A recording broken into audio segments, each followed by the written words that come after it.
Welcome, friends, to the Gamer Down. This is your host, Dark Hostess. And I want to apologize in the very beginning for the sides being cut off on this video. I had no choice. It is another one of those games that has no options to change your video settings. So it's either cut the sides off or have no review of this game at all.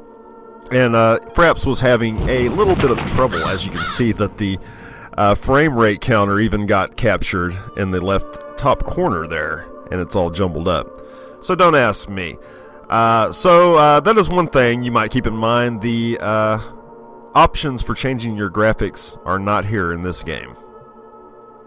The name of this game is The Last Half of Darkness, Society of the Serpent Moon.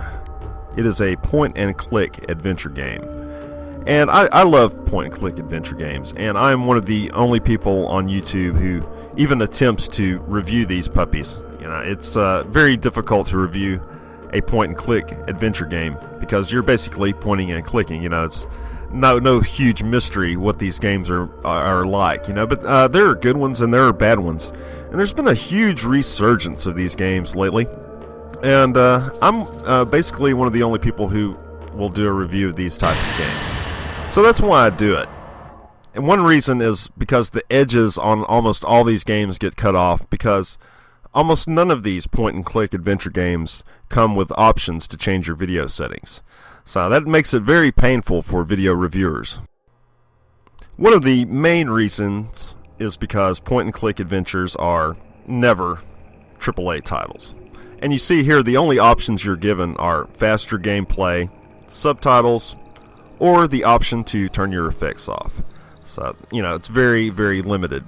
And I wish that they would at least make an effort to try and put some more options into these point-and-click adventure games. You know, it's not that difficult. I mean, if you're going to go to all the trouble of making a game, you need to make it flexible for everybody. So let's take a look at this game here. The main plot of this game, your girlfriend has gone to investigate a series of vampire-like murders, and she's gone missing. And you received a package in the mail with her bloody ring in it. And being obvious Mr. Badass, you've come to investigate and take things into your own hands and see what happened to your girlfriend.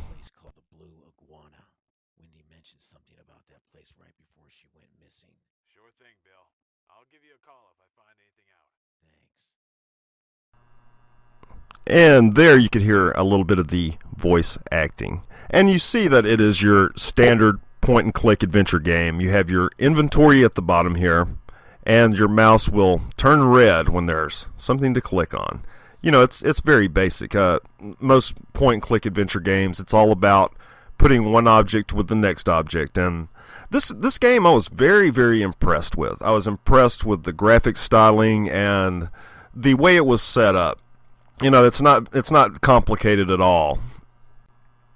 And if you do happen to be stuck, you do have a hint book in your inventory.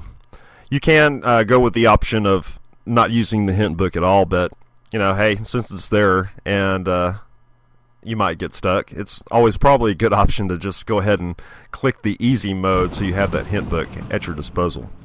But yes, I really love this, you know, the whole setting here. I don't know why your girlfriend would be staying in such a crap-astic motel, but hey, this is the last room she was in. And this is a mystery, and you must solve where she went and what happened to your girlfriend. And it has plenty of cool little objects to interact with and try to figure out exactly what happened. You know, you're basically kind of plopped right into this hotel room, and you must go from there to figure out exactly what happened to your girlfriend. And how you do that is just like you do in any other point-and-click adventure game. You point and you click at all the objects. But, you know, that's the thing about point-and-click adventure games. They are meant to tell a story, a mystery, and a mystery that unfolds as you play the game. A good one, at least. You know, there's plenty of crappy point-and-click adventure games that they aren't worth anything. They aren't worth $1. And this game seems to have added all the extras. You know, you have voice acting. You have a really, really creepy hotel room and scenery. And you have a very good story. So this point-and-click adventure game comes with all the bells and whistles you would expect. It's worth the money.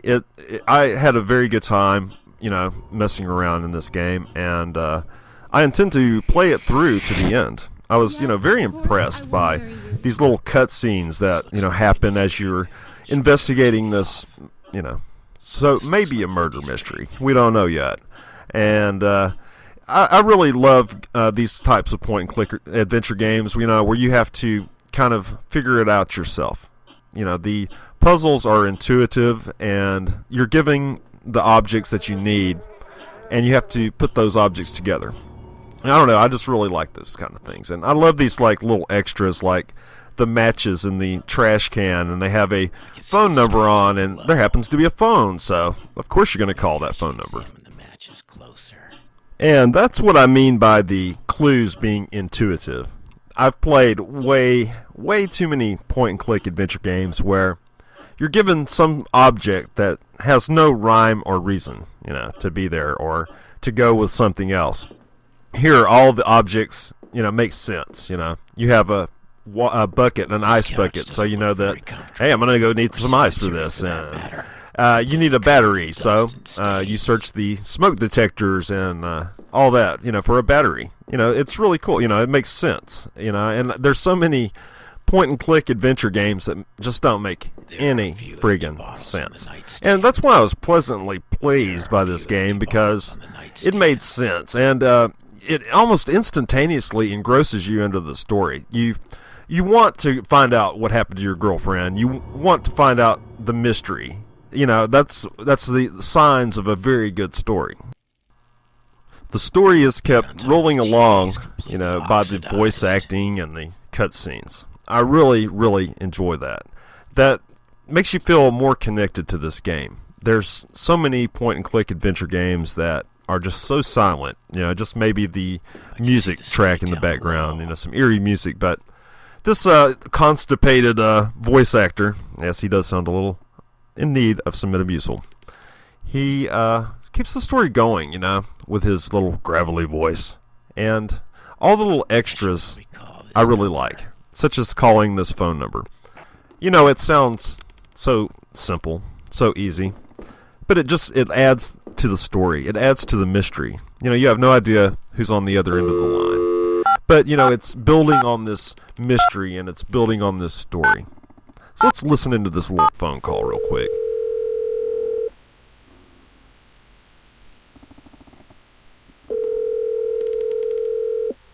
Hello? Yeah, is this Bruce? Yes, this is Bruce. Who are you?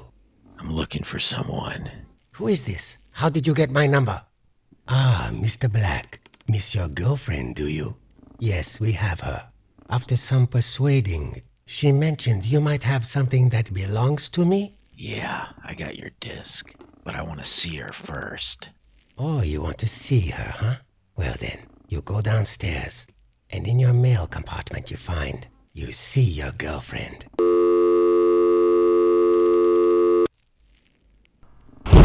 And the plot thickens. Yeah. So, we have a mysterious voice on the other end of the line, and he obviously has your girlfriend. So, he said she's in the mailbox. Alright, so we'll go check out the mailboxes downstairs. But first, that's where the battery is, if you were wondering. It's up in the smoke detector, which you will need at a future time. I didn't want to solve this game for you. That is part of the adventure of this game, letting it unfold and finding out how to turn the electricity on and all that good stuff, That's part of the fun of this game. I don't think there's any power. So if you are looking for a really, really good point-and-click adventure game with a mysterious atmosphere, then this game might be for you. This is a very, very well put together point-and-click adventure game that kind of harkens back to the old style, and it doesn't get hung up on hidden object games or silly puzzles. All of the puzzles are intuitive, and they make a lot of sense. So the chances are you're not going to be stuck. And if you do get stuck, you are provided with a hint book that will easily guide you through the rest of the game. It recommends not using the hint book at all because it says it will make the game way too easy, which is true, you know. So, you try to do it without the book first. Anyway, this has been Dark Hostess for the Gamer Down, and a quick look at this crazy game here that goes by the name of The Last Half of Darkness, Society of the Serpent Moon. It has a little bit of a tricky name to remember, but it is a very good game. And if you are into point-and-click adventure games, which are on the rise these days, lots more people are getting back into these types of old-school games, for the main reason because of the immersion. So many of the new games these days lack that immersion quality to them. So thanks for being with me. Thumbs up videos and subscribe if you haven't already. I appreciate it. Take care.